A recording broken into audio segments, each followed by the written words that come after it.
Hello and welcome to my video. In this video I'm going to be talking about my PhD dissertation. You saw the title screen there, Feeding Full-Fat Soybean Meal to Chinook Salmon.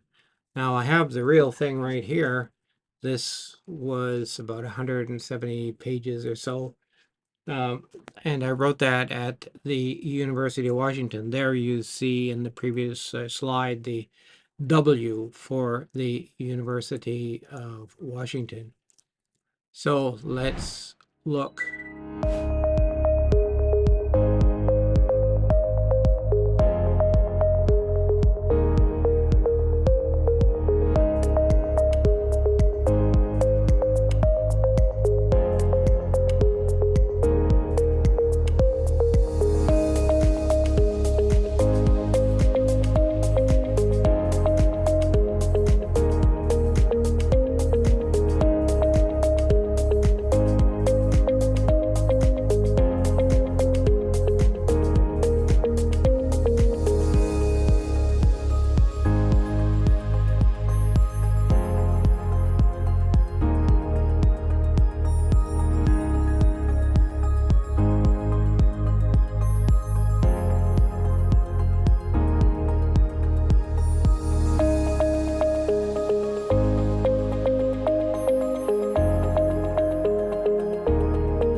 So let's get right involved with the topic. So the first thing, this is the full front page of the dissertation right here. You can see it right there. Yeah. And so here we see that it was approved by Dr. John E. Halver, Dr. Ronald W. Hardy, and Robert W. Stickney. Here's the official title: Full-Fat Soybean Meal, an acceptable economical ingredient in Chinook salmon grower feeds. This was the cover page. If we look here, excuse me, it says, Thomas Roy Wilson has conducted a carefully designed and very extensive large-scale study on incorporation of full-fat soybean meal into Chinook salmon feeds. And then down at the bottom, it says, this is the first positive demonstration that this component can be used for Chinook salmon feeds. It says careful and extensive analysis of digestibility coefficients for protein and amino acids, total and digestible energy, together with amino acid profiles, fatty acid profiles, and mineral profiles of test fish did not disclose any significant difference between diet treatments. The scope of this work is unprecedented, and the practical and scientific implications are many. And then it went on to talk about the methods used in my work.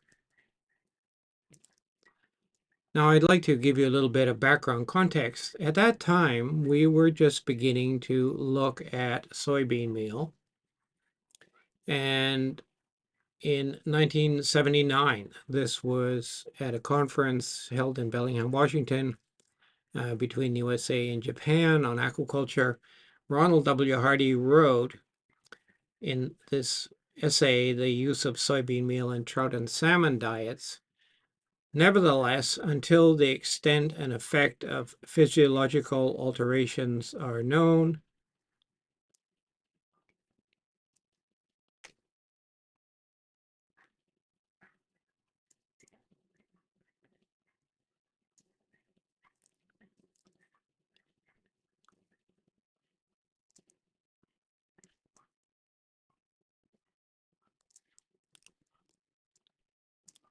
so it wasn't until maybe the 70s here, you see 1979,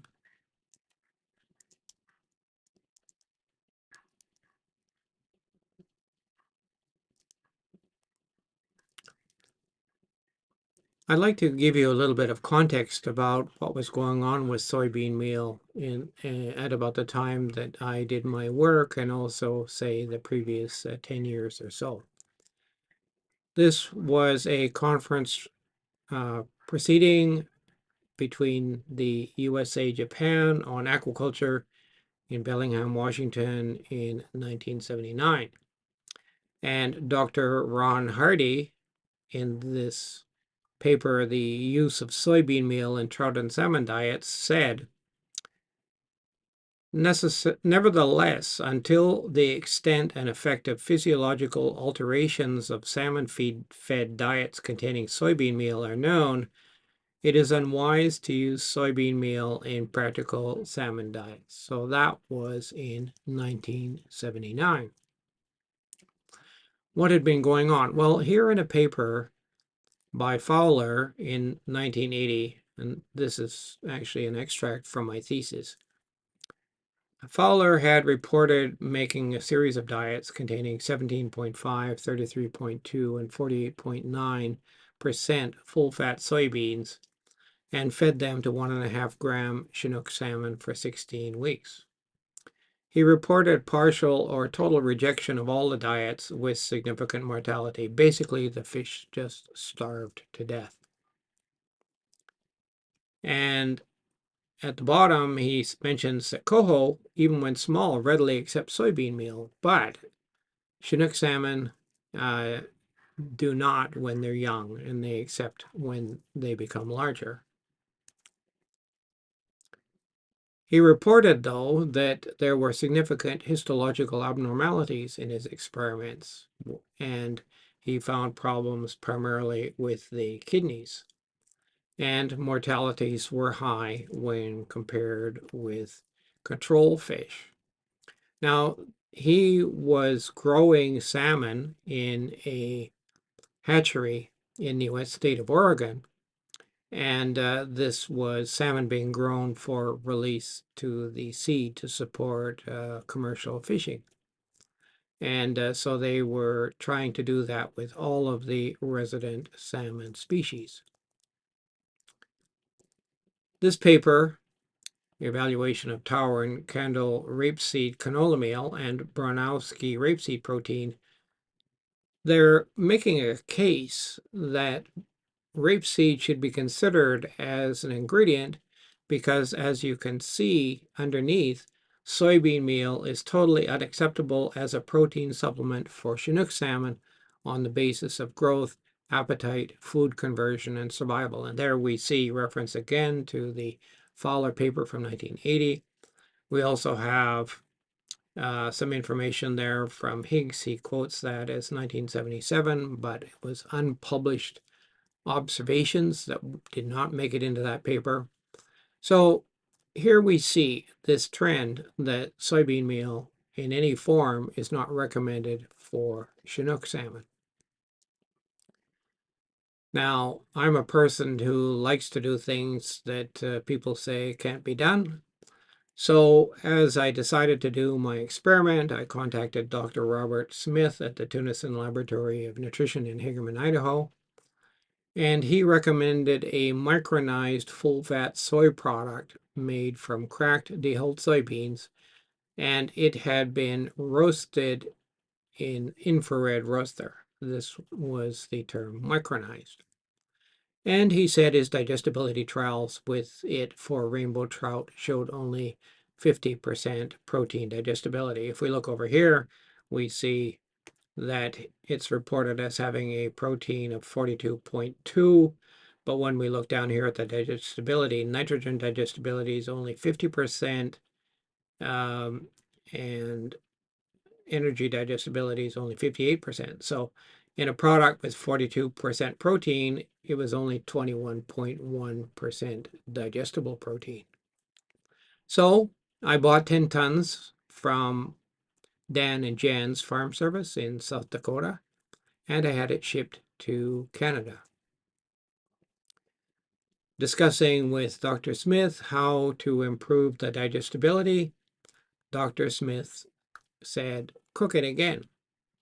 So I had this micronized full-fat soybean meal. It was already in a powdered meal form, delivered to EWAS Canada, a feed mill in Surrey, British Columbia, Canada, since EWAS was the sponsor for my PhD work. And then in order to improve it, they extruded it for me. During the extrusion process, there was some kind of a problem with the extruder. I'm not sure what it was. So the extruder line was temporarily stopped, but they forgot to turn off the gas-fired dryer, and that full-fat soy started to drip oil into the dryer. The dryer caught fire. The full-fat soybean meal inside was nearly totally destroyed, and the majority of that lot was thrown away. So I had to buy another 10 tons, and I had that brought from South Dakota to Vancouver, and fortunately the second lot was extruded without mishap. This slide is showing you the impact of multiple cooking. So this is from a page from my dissertation. We have here 3 samples of soybean meal, and we're using something called the Cresol dye binding test. And Kitola, who was a fish nutritionist, one of the colleagues of Dr. Halver, had stated that a dye binding test result of 3.8 to 4.2 indicated that soybean meal had been optimally cooked for salmonids, as you can see there.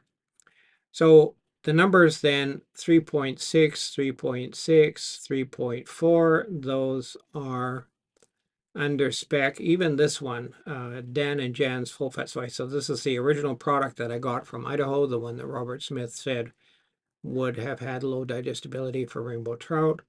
However, when we took that micronized soy and we extruded it, we have the first lot. This is the one that burned. We have the second lot, and this is the one I ended up using. You can see that both of those now are in the range that Dr. Kitola mentioned. So here we have over 4. So that second cooking with the extrusion process actually increased the digestibility because it then cooked the soy more fully and making the digestibility better.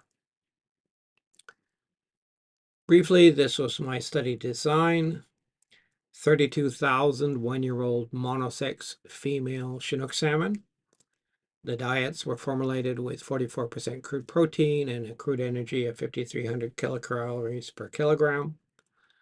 I had 6 diet treatments, and total protein ingredients in the feed, like the fish meal, were replaced with full-fat soybean meal at those levels: 0, 5%, 10%, 15%, 20, and 25% of the diet. And then that brought the full-fat soybean meal to 0, 6, 12, 18, 24, and actually 30%. And so we then had 3 replicate cages per treatment, so a total of 18 cages. The study length was 4 months, and the starting weight was 400 to 500 grams because these were already 1 year old. And we grew them during one summer for 4 months, and then they reached a final weight of approximately 1 kilogram or above 1 kilogram in the faster growing fish. Here we look at the diets. So we see the extruded full-fat soy, 0%, 6%, 12%, 18%, 24%, and 30% there. And if we look, we also had LT fish meal, 61%, 58%, 55, 52, 49, and 46. So there was this is the time before serious reduction of fish meal began to occur. And we have then our vitamins and minerals. Now, the one thing was there was no added amino acids. I had actually intended to put methionine in these diets, and the nutritionist at the feed company in Vancouver did not want me to use methionine, so I left it out. Well, the thing is, At the time that we were making these diets, the extruder was busy making commercial feeds for sale. Of course, we're fitting ourselves around the production schedule. And my diets were made on a pellet mill instead. So sinking pellets, which are fine with the salmon, but made on a pellet mill instead. And then when we look at the data here, we see that at some treatment levels, lysine and methionine appeared to be marginal. Well, if we're talking about lysine requirement should be 2.2% of a 44% protein diet, we're basically over in every case, but not a whole lot over.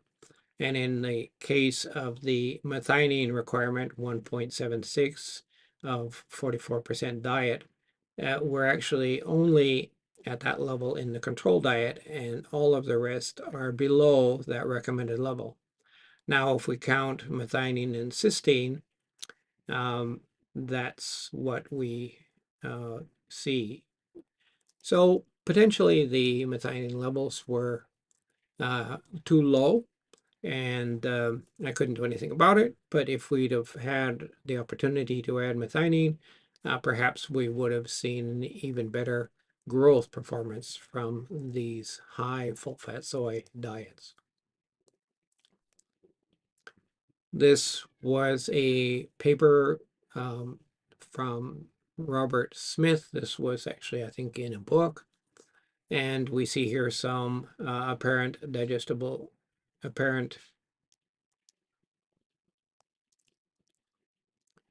Here we have some apparent digestibility coefficients for rainbow trout. And this was, you see, from 1995. So this was like a summary paper of previous research. And we have full fat soybean down here, but we have normal soybeans up here. And this one is extruded and ground, but this is defatted. So this is the part we're really most interested in right down here. If we look at the protein digestibility, we're fine up until through the extracted soy. However, down here we see it's a little bit, if you don't cook it properly, then you end up having a low protein digestibility. And for soy, anything over, say, 85 is quite okay, depending on how it's made. This was from the paper he wrote in 1980. And we have then more details about full fat. So we have full fat ground oven roasted. So we have the temperature, oven temperatures. We have the time that it was being roasted. Now, these note here that ingredient in test diet is 100%. So these were being fed to rainbow trout that were in metabolism chamber. So metabolism chamber, you have a single fish that is being held in a plastic box, and all of the different parts of the fish are kind of being separated.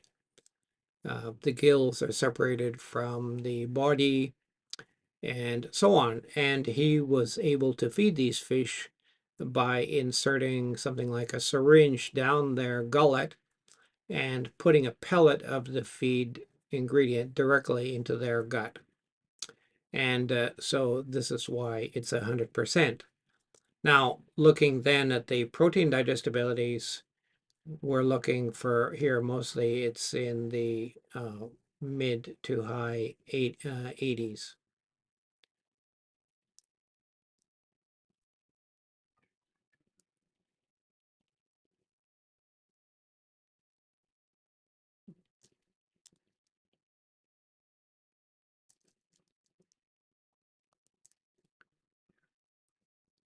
This is from a paper that Robert Smith published in 1980, and we don't need to pay much attention up here to the soybean meal other than to note that the protein digestibility is in the high 70s to low 80s. Whereas if we look at the full fat soybean ground, so this is oven roasted, whether this is with a micronizer or simply heated or not by traditional kind of heating. Here we have microwave, and then this is jet exploder where the beans are heated and then they are cracked, and because they have steam inside, they basically blow themselves up. We have double extruded, and we have steam cooked at these amounts of steam and the time. Now note here that this is all 100%. So these were being fed to rainbow trout that were held in a plexiglass metabolism chamber, a single fish held in the chamber. And then what Dr. Smith was able to do was he was able to use something like a syringe and inject a single pellet down the gullet of the fish, and then he would measure the metabolism. So he would measure the nitrogen coming out of the gills, the nitrogen coming out of the urine. Through a catheter, he'd be measuring nitrogen coming out into the water around the fish, and so on. And we have the crude protein levels of the soy samples that he was testing. And for the most part, we're dealing with results here that are about the mid 70s, not really anything higher than that. Now, my soy, this is an example of the original DJ soybean meal. This was extruded once. And by comparison, we have some soybean meal digestibility data from Dr. Robert Wilson. We see here that the digestibility is typically in the high 70s to some of these are even in the mid to high 80s. The values were all excellent compared with the amino acid digestibility determined with channel catfish. Now, I did test the digestibility. Now, when I was doing it with the basal diets, I was unable to grow the fish or use the fish in metabolism chambers. The Chinook salmon would not tolerate that. So I ended up doing this by growing a number of fish in round tanks and then collecting the feces in a digestibility tank. And for that case, I was using H440, Dr. Halber's research diet, as the base diet. And so that would have been 70% of the base diet and 30% of the ingredients. We have here the base diet H440. We have then LT fish meal, one lot, LT fish meal, a second lot. The original DJ soybean meal I brought from South Dakota. The lot that burned in the dryer, the first lot, and then we have the second lot.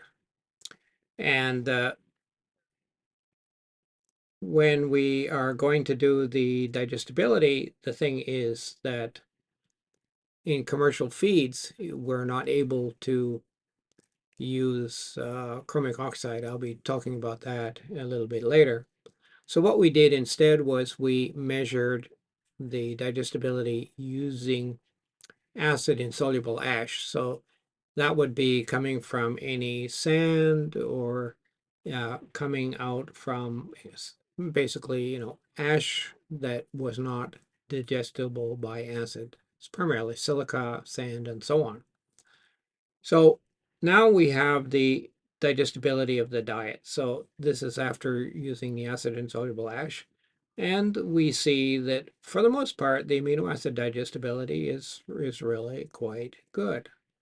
This D12, notice that some of these amino acids, arginine in the high 80s, low 90s, glycine, histidine, these are all really quite excellent. Here we see lysine in the low 80s, mid 80s to 90, methionine, very well digested in this experiment. In this slide, we see the amount of feed that I gave. So here we have the treatments and then each of the cages that were fed. And then in the first month, second month, third month, and fourth month, down here we have total feed intake for the different tanks. So you see in those 4 months, a little low, about 1.3 to 1.5 tons were fed. And note here that the D18 had 1.5 tons down to 1.3 tons. Looking at the graphs of the growth rates of each of the 3 tanks and each of the treatments. Note here that the axis is 1,000 grams body weight. So we started at under 500, and 4 months later we were over 1,000. Here we had 2 tanks over 1,000, and we had 1 tank that for some reason or another did not grow well. And then you can see 12, all of the tanks were quite similar. Also at 18, we're still over 1,000 grams for 2 of the tanks, and 1 is under 1,000 grams. But as soon as we went to the 24 and we went to the 30, we see that the growth rate has dropped. Here we're a little bit over 900, and here we're probably maximums around 850. Summarizing all of the diets in a single graph, we don't see much difference at levels between 0 and 18% in the diet, but we saw that 24 and 30 did definitely have slower growth. And if we're looking here at the mean percent body weight per day, this is basically what we would call SGR. We're basically 0.5 and above. And you can see the statistical difference. The first 4 were not statistically different. They're all marked there with an A. I took all of those numbers and I put them on a simple response regression graph. As you can see here, we had one line there through these 4 points, and we had another line there through these 3 points. So we counted the inflection point right there at about 18. Now, in later times when this paper was referred to by Dr. Hardy, he had recommended 15. So that's basically giving us a little bit of a safety margin right there. Here's photographs of the fish in my dissertation booklet I have right there. You can actually see these photographs, and I scanned them. So here we have 0, 6, 12, 18, 24, and 30. This area was rainy and cloudy all the time. There was only 1 day when we had sunshine, as you can see there. But if you're looking at the fish, they all look quite well. They look fairly healthy. There's not much fin erosion. There's no body swelling or anything other than that. No skin lesions, anything at all.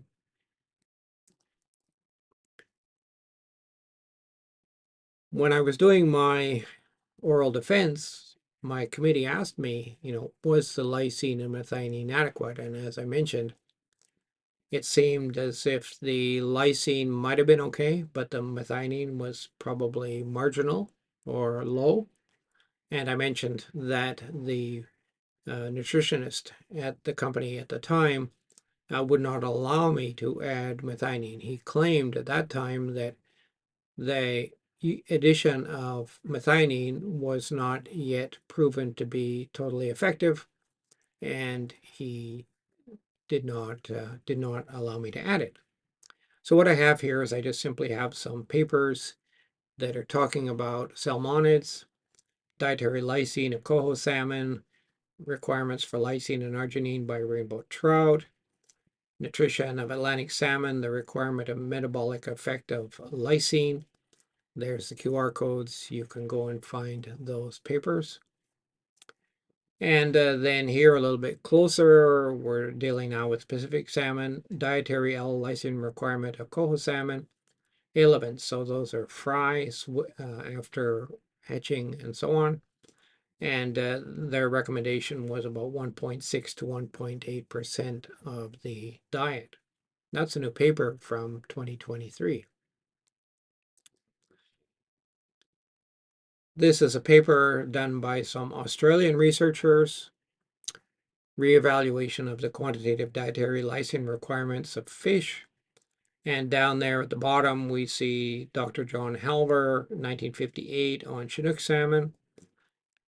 We have the protein content of the diet, the dietary protein, but notice that the lysine requirement here in terms over here is not available, not available, not available. It had never been measured up to the point where this paper was published in 2001. Now, you may recall that Dr. Fowler had said,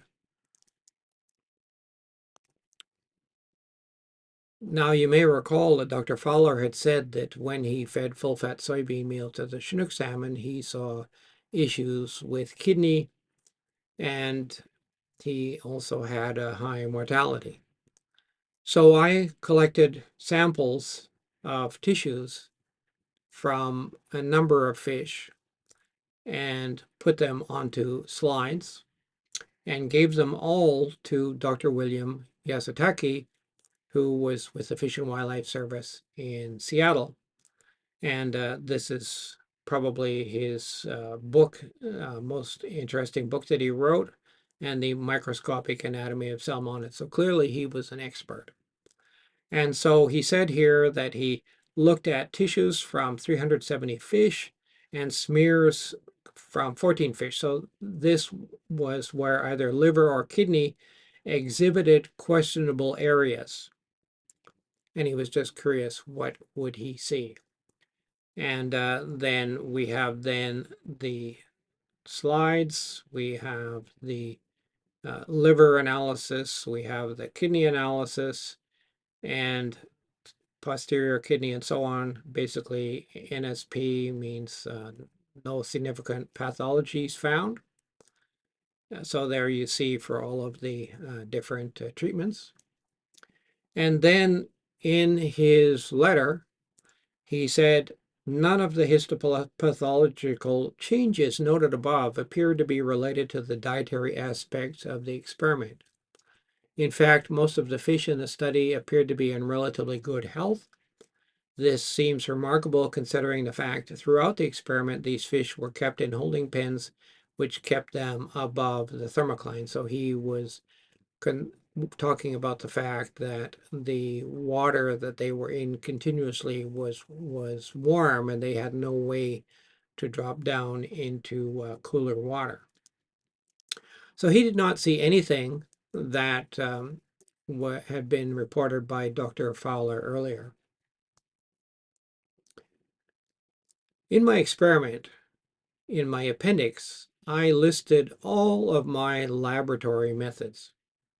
And I did this for one reason, and that is so in the future, graduate students, if they saw my dissertation, could see all of the techniques that I had used to do my research work. And you can see here analysis of the full-fat soybean meal at the Tunison laboratory. So that was a page from Dr. Smith that I showed you. And then how I homogenized the fish tissue and how I freeze-dried them, how I extracted the lipids from the fish, and then how I did the cresol red dye test on the soy, how I analyzed the chromic oxide in the digestibility studies in the digestibility tanks, how I did it using the fish in the farm, how I measured trypsin inhibitor activity. In the case of the trypsin inhibitor activity, normally this is a test that's done using bovine trypsin. But I was very fortunate at that time when I was able to get access to actually cod trypsin. because Sigma Aldrich actually had some in their stock for sale, probably produced by some researcher somewhere. So I was actually able to use a trypsin from a fish rather than from a land animal, which was a little bit unique. Method for measuring the phytate content of the feed, because we're concerned about the impact of phytic acid. And then you can see all of these other tests. Now, my dissertation has all of these methods in the back. I'll show you right now what they kind of look like. This is the lab method for chromic oxide. So I show you the materials, the equipment I needed, the reagents and chemicals, the procedure to do it. And in this case, because we're doing by colorimetric, then we needed to have a standardized curve. And so this is what I've done now. Here, on the other hand, is for the acid-insoluble ash, which is suitable for commercial feeds because you can't put the chromic oxide in there. In this case, it was just simply a matter of ashing and then doing an acid digestion and so on. Now to just highlight the value of this method of chromic acid versus acid-insoluble ash, I have this paper where they didn't use acid, they used acid.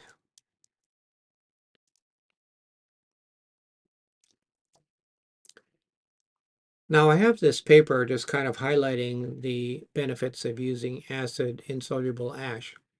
In this case, the researchers compared it with yttrium oxide, which is the other material that's commonly used instead of chromic oxide. And this is a relatively new paper from earlier this year. And it was done with both rainbow trout and hybrid striped bass, and with feces collection by stripping. Now, my salmon were 500 grams to 1 kilogram, and so this is exactly what I did. We collected feces in the farm by stripping. So this is a good paper if you want to understand the applicability of this technique in doing, digestibility studies in a farm or in a research facility related to, feed production. The thing was, when we're talking about using soybean, one of our main concerns in the past wasn't so much about sustainability, it was more about the rising cost of fish meal. So here I showed that if we looked at the cost of the ingredients, percentage in the formula, and so on, at the level which I recommended, which was 18%, that we actually had a cost improvement of 23.39 US dollars per ton, which was a substantial saving. I don't have much to share with you in resources, but let's just take a quick look. Here is the opening page from academia.edu that you can get if you scan that QR code. This is the thing. If you go to here, you can download just that paper. If you are a subscriber to Academia, you can then get a full package. So it would be my paper, and then it would be other papers that maybe cited my paper and other papers similar to my paper. And then this is one of the documents that Dr. Hardy wrote. This was for the U.S. Soybean Board, and use of soybean meal in the diets of salmon and trout. And as he's getting towards the end of this document, he mentions the use of full-fat soy products in feed for salmon and trout, and cites my research. So there we are. Thank you for watching. Fish Nutrition Expert. Subscribe to my YouTube channel. Subscribe to me on X as Thomas Fish Nutrition Expert. Turn on notifications on either of those so that you can see my future posts. Like my videos, make comments on any of my social media. Turn on notifications so you'll know it again. And particularly if you're a student, please share my work with others, students, and that will make my channel more useful because that's the group that I'm most interested in reaching. So thank you very much.